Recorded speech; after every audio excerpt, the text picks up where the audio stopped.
The rain came down in thin, slanted lines that evening, the kind that soaked through clothes without making much noise about it. Daniel Harper tightened, his grip on his daughter's small hand as they hurried along the sidewalk. Emma's backpack bounced against her shoulders, the pink zipper broken for months now, held together by a safety pin Daniel kept meaning to replace. She was talking about a spelling test, about how she had almost spelled necessary wrong but didn't. And Daniel listened the way he always did, with the careful attention of someone who knew moments like these were the real measure of a day.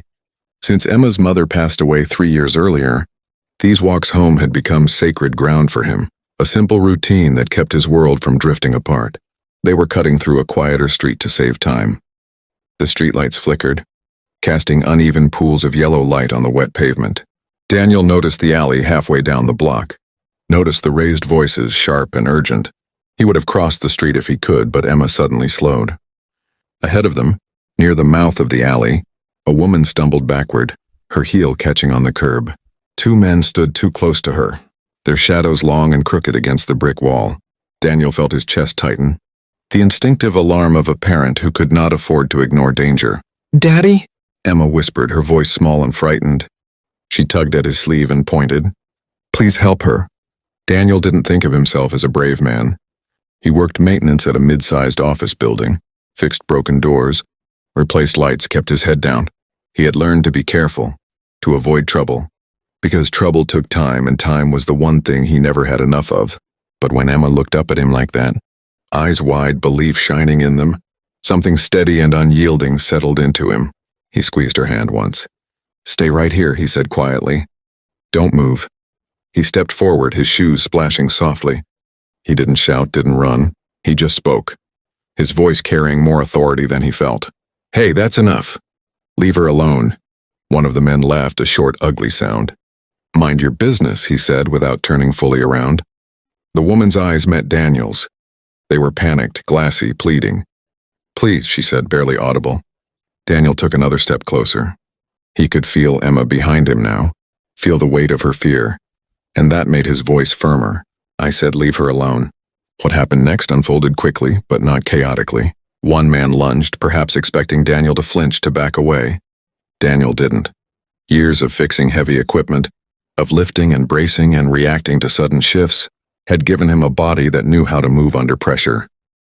He sidestepped, grabbed the man's arm, and used the momentum against him.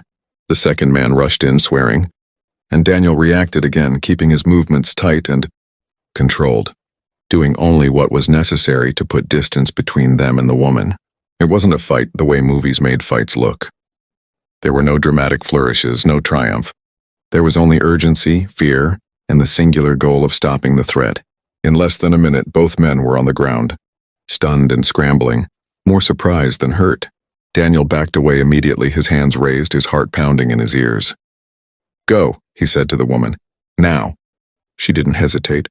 She ran, her footsteps fading into the rain. Sirens wailed in the distance, closer than Daniel expected. Someone must have called already.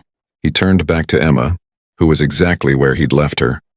Her hands pressed over her mouth, eyes fixed on him. He knelt in front of her, ignoring the ache in his shoulder. "It's okay," he said softly. "It's over." She threw her arms around his neck, clinging to him with all her strength. "I knew you'd help her," she whispered. "I knew you would." Daniel held her until the police arrived, until statements were taken, until the rain eased into a quiet drizzle. He walked home later than usual, his body sore, his mind replaying the moment again and again. He didn't know that the woman he had helped was more than just a passerby, and he didn't know that by answering his daughter's plea, he had stepped into a story much larger than his own. The next morning began like any other. Daniel woke before dawn, made oatmeal, packed Emma's lunch, and checked the weather. His shoulder protested when he lifted the kettle, but he ignored it.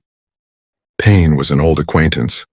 Emma chattered through breakfast, already turning last night into something manageable, something that fit into her understanding of the world. At school drop-off, one of the teachers pulled Daniel aside. "Emma told us what happened," she said gently. "She was very worried about you." Daniel smiled tiredly. "She's okay now?" "She's fine," the teacher assured him. "You did the right thing." Daniel nodded, though he wasn't sure what the right thing even meant anymore. He went on to work, replaced a cracked tile in the lobby, fixed a jammed elevator button. The building hummed with ordinary problems, and he let himself sink into them. Normalcy was a relief. Around noon, his supervisor called him into the office. "There's someone here to see you," the man said, eyebrows raised. "Says it's important." Daniel wiped his hands on a rag and followed him to the reception area. A woman in a tailored coat stood up as he approached. She looked familiar, though he couldn't place her at first. When she smiled, he recognized the eyes. Calmer now, but unmistakable. "It's you," he said, surprised. "It is," she replied. "My name is Claire Reynolds. I've been trying to find you since last night." Daniel glanced around, suddenly self-conscious. "Is something wrong?" "Nothing wrong," she said quickly. "Quite the opposite. May we talk somewhere private?" They sat in a small conference room that smelled faintly of coffee. Claire folded her hands, taking a breath. "I don't know how to thank you," she began. "What you did last night? You saved me." Daniel shifted in his chair. "Anyone would have helped." She shook her head. "They didn't, you did." She studied him for a moment. "I didn't give the police your name. I didn't know it then, but I asked questions afterward. I needed to find you." Daniel felt a flicker of unease. "Why?" Claire smiled a little sadly. "Because I owe you my life. And because I think you should know who you helped." She told him then. About her company, about being the CEO of one of the fastest-growing tech firms in the region. About the threat she'd received recently.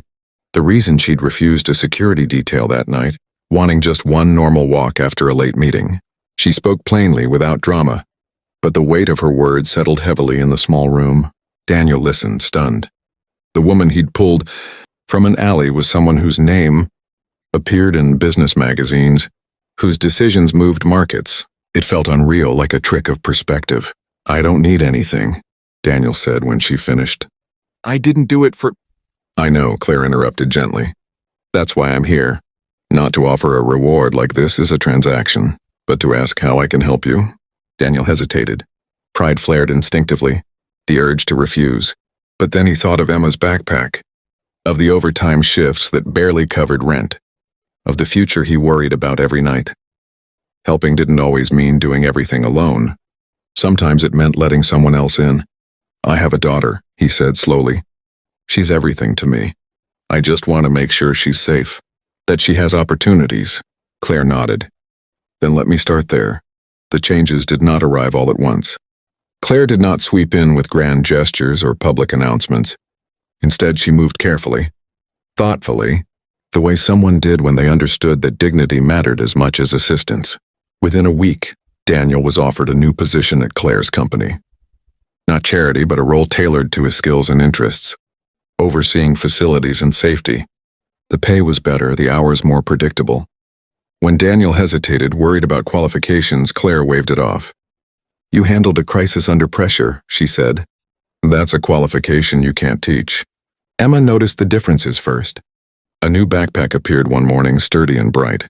Daniel explained it away casually, but she sensed the shift. Their apartment felt less cramped when Daniel wasn't constantly exhausted, when evenings were no longer overshadowed by financial worry. One afternoon, Claire visited their home for dinner. Emma eyed her with frank curiosity. "You're the lady Daddy helped," she said matter-of-factly. Claire smiled. "Yes, and you're the reason he did." Emma considered that, then nodded. "I knew he would." Over the meal, Claire talked about her own childhood, about growing up with a father who taught her to stand her ground. Daniel listened, seeing the shape of the person she was beyond her title. Gratitude had grown into something steadier between them, a mutual respect forged in a moment of fear and choice. The story of the alley never became a headline. The two men were charged, the case handled quietly. Claire insisted on discretion, and Daniel preferred it that way. He didn't want Emma growing up with her father cast as something he didn't recognize. He was just a dad who did what he could. As months passed, Daniel grew into his new role. He took classes, learned systems, found satisfaction in building something stable. Emma thrived at school, her confidence blossoming. On weekends, they visited parks, museums, places that had once felt out of reach. Sometimes, late at night, Daniel would think back to that rain-soaked street, to the sound of Emma's voice saying, "Please help her." He understood now that the moment had been a crossroads. Not because of the danger, but because of the choice. He had chosen to act. To show his daughter what courage looked like when it wasn't loud or celebrated. A year later, Daniel stood in the lobby of Claire's company, watching Emma talk animatedly with a group of interns. She was there for a school project, interviewing people about their jobs. She carried herself with an ease that made his chest ache with pride. Claire joined him, hands in her pockets. "She's something else," she said. "She is," Daniel agreed. "She saved us both, you know." Claire smiled, understanding. Children have a way of doing that. They walked outside together, the city bright and busy around them. The memory of the alley felt distant now, softened by time but not forgotten. It had become a quiet foundation, a reminder of how lives could intersect and change direction in an instant. "Do you ever regret it?" Claire asked suddenly. Getting involved that night? Daniel thought of the fear, the pain, the uncertainty that followed. Then he thought of Emma's laughter, of the stability they'd found, of the woman walking beside him who had turned gratitude into action. "No," he said with certainty. "I'd do it again."